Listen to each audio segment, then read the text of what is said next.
Have you ever thought about why some folks get rich by putting in hard work, while others seem to stay in the same spot, no matter how hard they try? What makes the difference between people who are constantly busy yet don't achieve much, and those who juggle everything effortlessly while still making their dreams come true? Let's dive into this through a story about Manoj, a student who discovered a valuable lesson about success.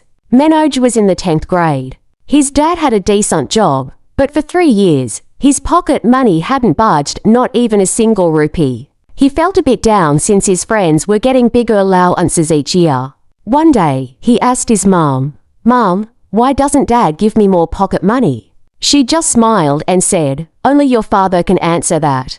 Later that evening, she mentioned it to his dad. He looked at Manoj and replied with a grin, "The day you learn to handle your pocket money wisely, I'll think about increasing it." Manoj was puzzled. What did his dad mean by managing his pocket money? Was he spending it wrong, or did he just need a bigger wallet? A few days later, while getting ready for school, he hurriedly tossed his books into his bag without any organization.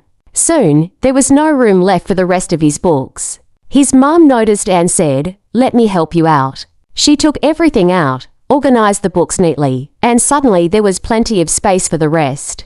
Then she explained, "These books are like your money, and your bag represents your life. If you keep things organized, you'll always have room for more."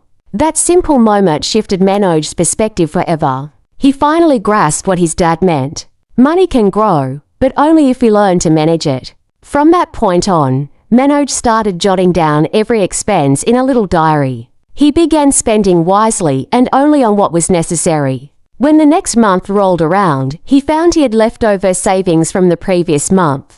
He rushed to show his dad the two amounts, and his dad smiled, saying, "Great job. Since you've figured out how to manage your money, you deserve a little more." Years went by. Manoj saved up more, started investing, and eventually became one of the most successful business people in his city. The lesson is clear: whatever you learn to manage has the potential to grow, be it money, time, or relationships. When we handle our resources wisely, life tends to reward us with more. True success is about making the most of what we have instead of complaining about what we lack. If this story resonated with you, feel free to like, share, and drop a comment below. I'll go first.